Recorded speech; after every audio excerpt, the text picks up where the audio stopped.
ये चित्र श्रीमद् भगवद गीता के 3रे अध्याय के हैं, जिसे कर्म योग कहा जाता है।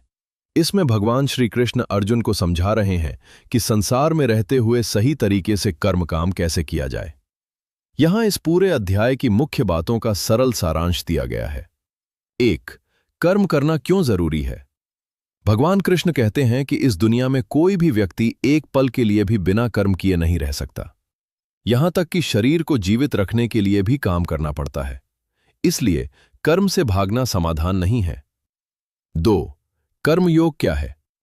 अक्सर लोग सोचते हैं कि सब कुछ छोड़कर साधु बन जाना ही श्रेष्ठ है, लेकिन कृष्ण कहते हैं दिखावा ना करें। जो व्यक्ति बाहर से तो सब त्याग देता है, लेकिन मन में भोग विलास के विचार रखता है, वो ढोंगी है। आसक्ति छोड़ें। काम तो करो, लेकिन उसके फल से बहुत ज्यादा मत जुड़ो। ये मत सोचो कि मैंने ये किया तो मुझे ये मिलना ही चाहिए। बस अपना कर्तव्य समझकर काम करो। 3. यज्ञ और चक्र। कृष्ण समझाते हैं कि ये संसार एक चक्र की तरह है। जैसे बारिश से अन्न होता है, अन्न से प्राणी जीवित रहते हैं, वैसे ही हमें भी समाज और प्रकृति के प्रति अपना योगदान देना चाहिए। जो व्यक्ति सिर्फ अपने लिए ही पकाता और खाता है, वह स्वार्थी है।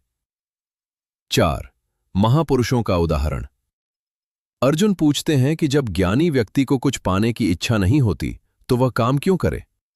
कृष्ण कहते हैं दूसरों को रास्ता दिखाने के लिए। जैसे राजा जनक ने काम किया, वैसे ही श्रेष्ठ पुरुषों को कर्म करना चाहिए, क्योंकि आम लोग उन्हीं के पद चिन्हों पर चलते हैं। 5. सबसे बड़ा दुश्मन कौन है। अध्याय के अंत में अर्जुन पूछते हैं कि इंसान न चाहते हुए भी पाप या गलत काम क्यों कर बैठता है। भगवान जवाब देते हैं कि इसके 2 मुख्य कारण हैं। 1. काम, कभी न खत्म होने वाली इच्छाएं। 2. क्रोध, जब इच्छा पूरी नहीं होती तो गुस्सा आता है।